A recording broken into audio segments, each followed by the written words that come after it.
Appreciate it.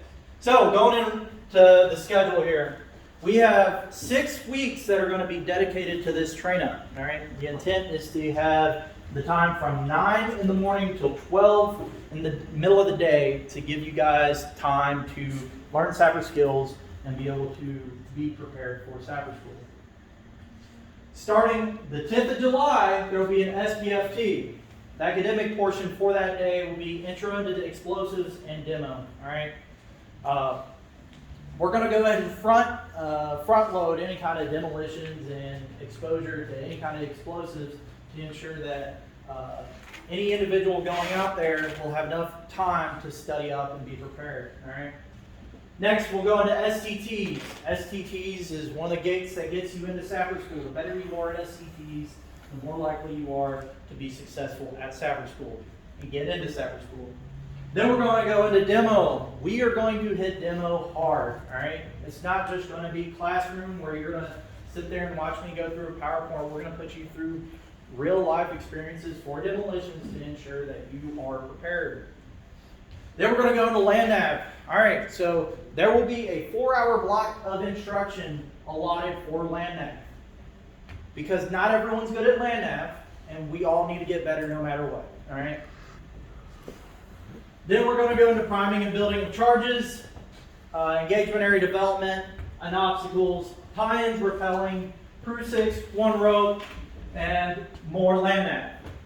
As you can see, after those first 2 weeks, we're going to go into evaluation portions. The evaluations, specifically the quizzes, are not meant to knock people out of the fight or dishearten them or to try to kick them from the course. It's just to give you an opportunity to evaluate yourself, see where you're at on subjects, and see where you need to work on, see where we need to help you out a little bit more. There will be a test at the end of that one, the tie-in test. That one is a go, no-go event. So if you do end up failing that one, that is a portion that we might evaluate you on whether or not you're going to Sapper Leader Course. If you fail that tie-in test, it's not going to drop you from the train-up, but it may be weighed in evaluation of if you're going or not. Then we're going to go into air ops, helo ops, more land nav prep, and then go into 2 more hard actual graded days of land nav. You'll have 2 days of land nav. One will be just day land nav. The next one will be a night and a day land nav. For both of those, we'll give you better evaluation criteria, but you have to pass both days for you to get into or be put on the shuttle to be taken up to Sapper School. If you already have a hard slot, you have a hard slot. This is just us trying to make sure that our seats are taken up by qualified individuals, and we're not quote unquote wasting your time with it. All right, wasting our time, wasting your time. Then you'll have a week to study. This is going to be basically 3 to 4 hours of you just getting an opportunity to be with one instructor, is probably likely myself, that you're going to be able to evaluate where you're at on things, study up, and get just more time to study. Okay. We'll have a NOTS test. That's once again one of those things that you're going to get evaluated on, whether it's go or no go, right? If you fail the NOTS test and you fail the tie-in test, well, fail the demo test, you're out, right? If it's pass demo test, pass NOTS test, you eval well on land nav, what have you, and you fail one of those, we'll probably still keep you, right? So after we have our NOTS and study week, we have our packet finalization, our demo test, our finalization of our layout, and our DTS finalization, right? On that last day of that week, on the 18th of August, that's whenever we are going to finalize the official roster of who will be going to Sapper School and who won't, right? Last time, the 27th Engineer Battalion sent like 10 people to try and walk on the Sapper School, right? Sadly, there's a bunch of cadets coming in from West Point and all these other ROTCs that kind of flooded the slots, and there wasn't really a good chance that anyone was going to walk on. And long story short is Sapper Leader Course ended up just nixing everyone that could have walked on. There was several of us that would physically, mentally, and more than ready to participate, but sadly, it just didn't happen, right? Sapper School just didn't take any walk-ons. With that packet finalization, I'm going to talk about some of the other materials that you're going to need throughout this, but at that point, everything should be squared away and we don't have anything to worry about. Drop-off roster is finalized, all that other jazz. That Wednesday before the report date is when we'll SP. All right. So drive up Wednesday, probably leave at 05 early. Drop everyone off that night. That way it gives you basically all day Thursday, just kind of get in the mindset, goose throttle a little bit. You'll report to Sapper School, and then you'll go kick ass that Friday. All right. Next one, please. Messin, if you would please talk about the PT plan. I don't have the full thing pulled up, just if you want to talk about broad strokes with it.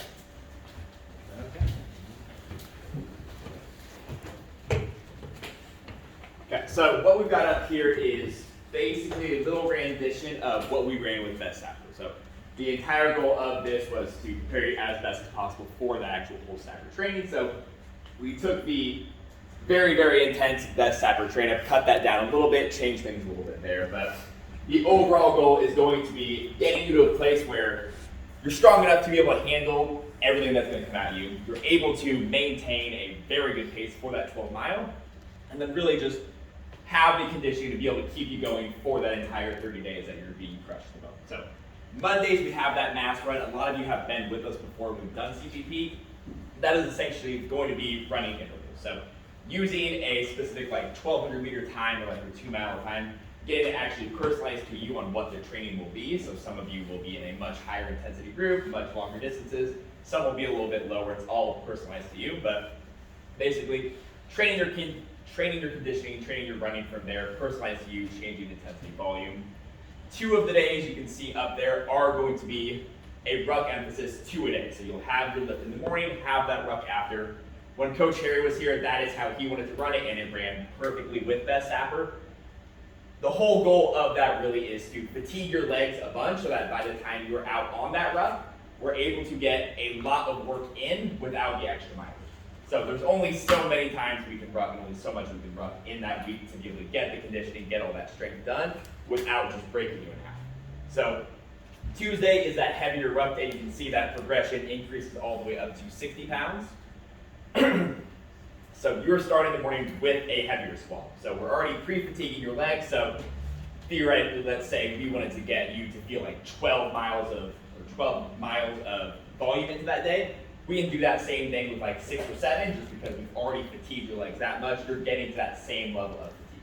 So there is 1 heavier ruck day, 1 lighter ruck day. 1 is just really focused on getting used to feeling those heavier weights over that longer distance. The other one is more so focused on, hey, let's push the pace. We're in this lighter load, getting some conditioning in with that. So 2 of those lift days on Tuesday, Thursday. 1 is the lower body, 1 is that upper body. Again, that lower body has a heavier ruck. Wednesday is going to be off the interval. So again, there's only so much we can do with you that before your body starts to break. So it's how can we effectively add in all this mileage we're going to be doing? How can we effectively keep you strong, keep your conditioning up and all that? So off the intervals are up there. That's going to be a lot of biking, a lot of rowing, a lot of just conditioning work, spending an hour sweating your ass off, being in pain on the bike and the rower. On to that Thursday again, we have that upper body. The goal on that day is not to pre-fatigue your legs, it's to get moving. We're going to push that pace pretty fucking hard on the ruck. So upper body lift, going to the ruck, and then Friday is typically what a lot of you guys have experience with is a long, slow distance run. So we want to build up that aerobic base. We're not just going to be redlining, pushing that 100% all the time. You are going to get a lot of benefit from going to like that recovery zone, 70, 80% heart rate, and just going for those longer, slower distances. Again, you can see that building up over time. And then swimming is not going to be a huge portion, but it is something that will come up, so we want to make sure you at least have some familiarity with it. So in here, it's programmed every other week, just so, again, you do have some weeks where you can get some extra rest, but that's definitely something that can be changed or added in more from it. So over time, you can see that the volume will increase a little bit. So week 1 is that base week. Week 1 is really just, hey, here's what this is, get accustomed to it, we're building from here. Week 2, week 3 is more of a loading, so this is where we're increasing that volume a bit. Intensity may stay the same, increase or decrease just slightly, but it's really, hey, we are packing on a bunch of mileage, we're getting your body used to these much higher workloads. Coming then to week 4 and 5 is when we're really testing it. So that volume, that peak super high there, it's coming down a bunch. We're going from 8 sets of 5 to 10 sets of 4. So we're increasing intensity, dropping that volume a little bit, seeing what we put all this load on your body now, give your body a chance to recover and really push that pace in the gym, outside, all of that, seeing where we can go. And then week 6 is a deload. So that's where things will settle down just a little bit, let your body recover so that that next week you can go and overdo it. So we are pushing you all the way to the brink up until week 5. So we're overdoing it week 5. Week 6, come back down a little bit so that by the time week 7 comes and you're at that first couple weeks of Sapper, you're performing better than you were in that super high intensity zone. Miss anything? Cool, thank you. Yep. So the intent here, right, so that way you guys are giving them that portion to feel physically ready and be good to go, right? Things are going to happen. Some people are going to have to miss PT. That happens. The intent here, though, is to give you guys the best opportunity for the best routes possible. Okay? Next, please. So let's talk about packing list and packet, right? Number 1, physical. What do you think the most important part about this packing list / packet is going to be? Physical.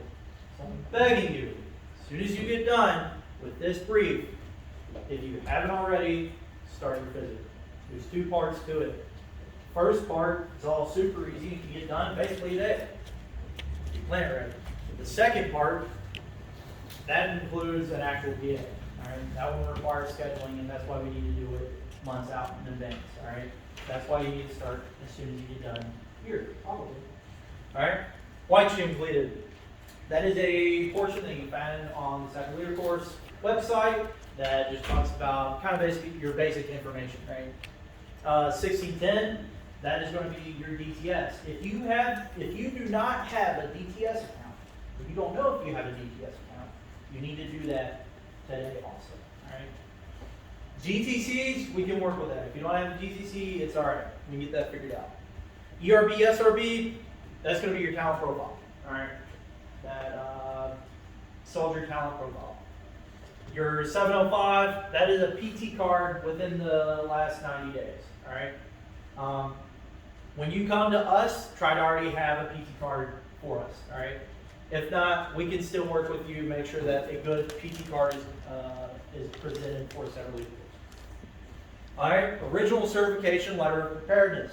All right, this letter basically establishes that we have done our best to train you up and ensure that you are good to go for Sapper School, all right?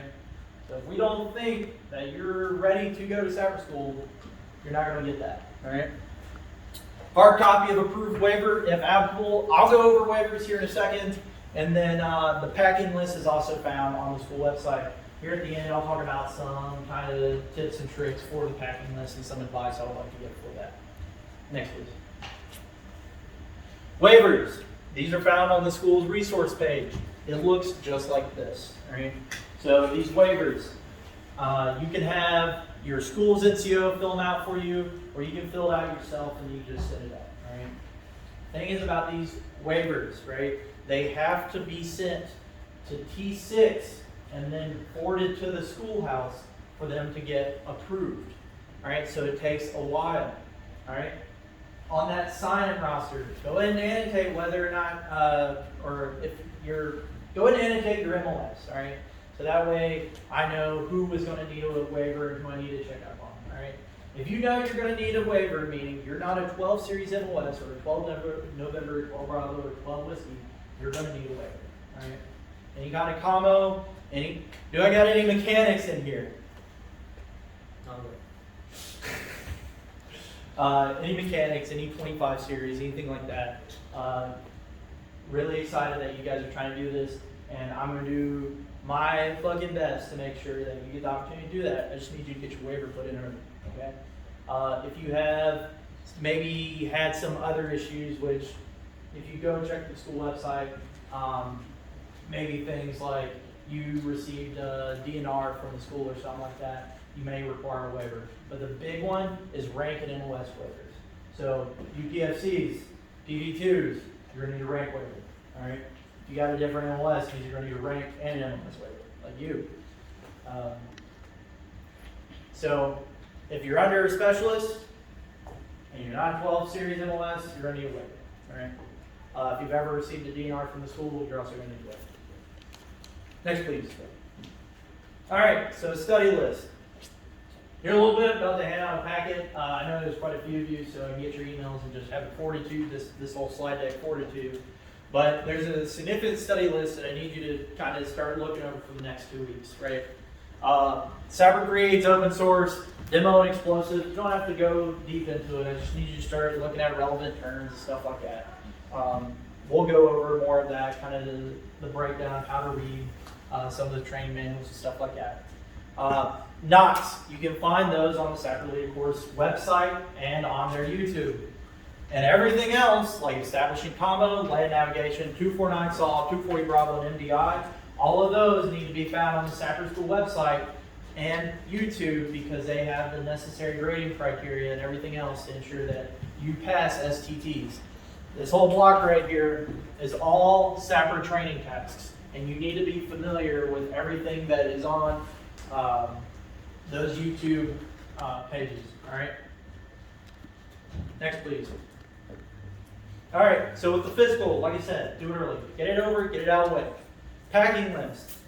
Do not break the bank with your packing list. All right. Look for reliable. Army issued is actually relatively reliable. All right. You're not going to want to go get like a high-speed Ferro rig or something like that. They're not going to accept that shit. All right, stick with what the Army has issued you. You're better off with that no matter what. Okay. You don't have to buy $100, $150 like super high-speed pouches and stuff like that either. All right. Stick with the basics. Stick with what the Army's giving you, and then don't break the bank. All right. There's no point in dropping so much money that you just see that deficit in your account for months afterwards. All right. Waivers. Like I said with the waivers, get them in early, please. Begging you. All right. The best success we'll have is if we get them in within the next couple weeks, get them sent out, and we're good to go. All right. No matter what, if you don't finish the trainup or if you can't pass the PT test, this will give us the opportunity to actually just have the waiver sent up, have it on standby for when you want to. All right. Study. That material that I just put up, like I said, it's in that packet. Study. It is imperative that you study and that you are familiarized and prepared for what's going to be coming in the next few weeks. Whenever we get into the actual lessons, I need you to study even more, so that way you are the most confident, the most capable, the most proficient sapper that the 27th Engineer Battalion could possibly send. All right. Square away all your issues, man. All right. Life comes at you quick. Okay. I have my own problems. I'm a person, right? Everyone does. Whether it's personal, whether it's professional, whether it's, it could be as simple as ensuring you got auto pay for your bank accounts. All right. Make sure you do that early. Go ahead and get it taken care of now, so that way, whenever we get this Sapper training, you're good to go. All right. If you got any appointments and stuff like that, come on the net with it, so that way I know. That way it can be accounted, or that way you can be accounted for. All right. Anything big and significant that would have to pull you from the train up, just let me know. All right, we'll get you into the next one. Okay. The goal here is to send every person that shows up to the SPFT July 10th to Sapper. All right, that is what we're going for. That's what we want to do. But if you don't square away those issues, there's a good chance it will come back by you. All right. That concludes my brief. Does anyone have any questions? Where's physicals started at? Just right here, or? Physicals start at the aid station. Thanks. Appreciate that. All right, so you're going to walk in there. You're going to ask for a Sapper School physical. They'll hand you this packet. That'll be when you start phase 1. All right. Phase 2 will be after you've returned all the necessary items that the medics require, and then they'll schedule you for your phase 2. Does everyone know where the aid station is? It's the building over there next to brigade.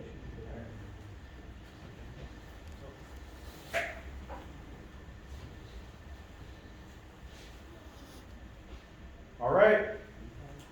If you haven't signed into my roster, please do so now. All right. A group chat will be made after the SPFT is conducted. The start time for the SPFT will be 06 on July 10th. Keep your ear to the ground for further information on that. I'll make sure they're put out to the ops chat. Go ahead and collect the packet from up here. If the packets run out, go ahead and leave your email on that sign-in roster, and then I will email you that packet. All right. Thank you for your time.